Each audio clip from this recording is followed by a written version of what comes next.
Well, we would have to go way back to October 1955 when David was a senior at University of Pennsylvania and I was a sophomore. And my faith was always very strong with me. And one of the first things I did was go to the Christian Association for a meeting, commonly called the CA. And David was then president of the CA. And I must have said something that piqued his interest because after the meeting, he came over to talk to me and introduced himself. And come to find out that we had a lot of things in common. We had a tremendous hunger and thirst for knowledge. We wanted to learn.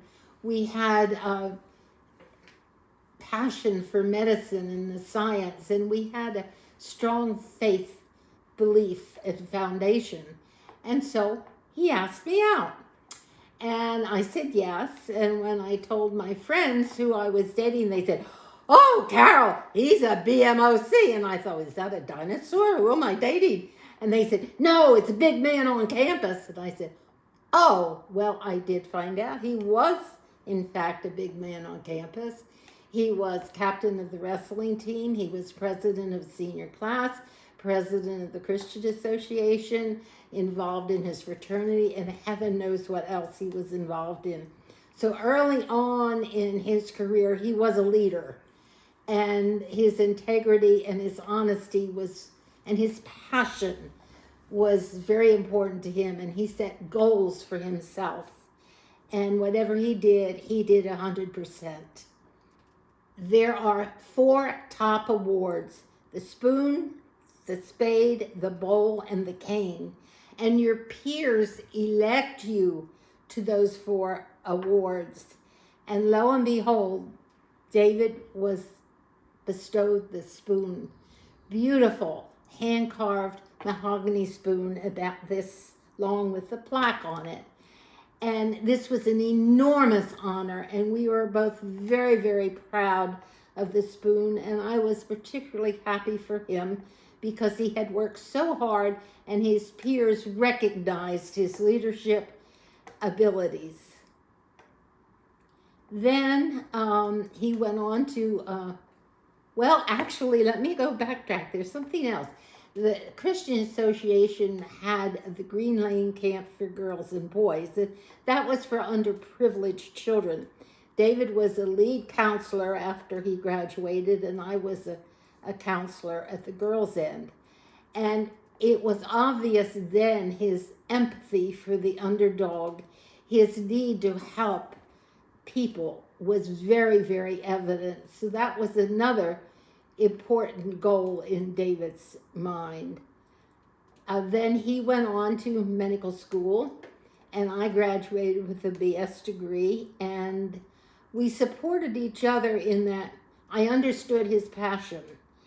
And I got a job as assistant director at the hematology laboratory at University of Pennsylvania Hospital, and I loved my job. I worked also bleeding donors for the Red Cross and worked in the ER to put money on the table so he could continue his studies in medical school. And then we had our firstborn, Susan Carroll. And then it was time. He graduated medical school and he went to University of Michigan for his internship. I got a job doing allergy research at the U of M, and he did his internship and then started his neurosurgical residency. We thought everything was going fine. I had a job, I had a good babysitter for Susan. David was doing well in his residency, and a bomb came on our laps, and it was, whoa, he got drafted to Fort Sill, Oklahoma Army camp. It was like, I don't believe this. It threw your father for an absolute loop because he had always been used to getting everything and excelling, and this is one time he didn't have a choice. Well, because of his integrity and because of who he was and what he stood for, strings were pulled, and he got his 2-year stint in the Army at Walter Reed. And that's where, under the auspices of Colonel Hayes, that he got involved in head trauma and nerve injuries. And that's how he got involved in the peripheral nerve. And then he finished his 2 years there. Oh, and a funny story. He came down with hepatitis from his monkeys that he was doing research with just when he was supposed to finish his 2 years. Well, it ended up that he had to re-swear into the Army, which drove him crazy because he wanted to go on to his residency.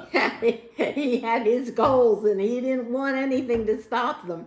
Well, by then we had 2 more children. We had Robert David and Nancy Ann. And we packed up our belongings. But by now we also had our household pet, Bitsy, who we all dearly, dearly, dearly loved. And we went all back to Michigan, and David finished his neurosurgical residency. And I took in children because it gave Susan children to play with, and it also brought money on the table for us because we needed it. His residency, he accepted a job in the Department of Neurosurgery, which was under the general auspices of general surgery. That the chair was Dr. Cohn. And David didn't like the idea that he didn't have his own department. So little by little, he built his career with peripheral nerve study. And I can remember I would help him, and we'd categorize his slides and sever a nerve, partially sever a nerve, and putting sheaths around the nerves. But then he got his own secretaries and technicians, and I stayed and raised the kids. But he worked very hard and very diligently and got his own department of neurosurgery. And he was out from underneath the arms of general surgery. And he became the chair of the Department of Neurosurgery at LSU School of Medicine, which was a huge feather in his cap. And he developed his residency program. He lived and died and breathed for his residents. And I never was bothered when he would be called out if we were going to a party or something like that, because I felt if it were my child, I'd want that neurosurgeon treating my child. So it was all right with me, and I was very supportive and respectful of his passion and his integrity and his wishes medically. We had a wonderful family. It was a good family, but he was so involved in medicine, and it was taking all of his time between his residency program and writing books and giving lectures, and he was gone all the time. And I was about ready to face the empty nest syndrome. My children were growing and they really didn't need a mom that much anymore. And I found out that I had some art talent in painting, and I took lessons, and I was invited to join an art gallery, and that was the beginning of my art career. And David went one way and I went another way because the children were no longer there to give us that bond. His total dedication, which I respect him immeasurably for, took a toll. Things need to be nurtured, and it wasn't happening. But always, always, I have respected the person that David Klein, MD, was, and very proud of what he did.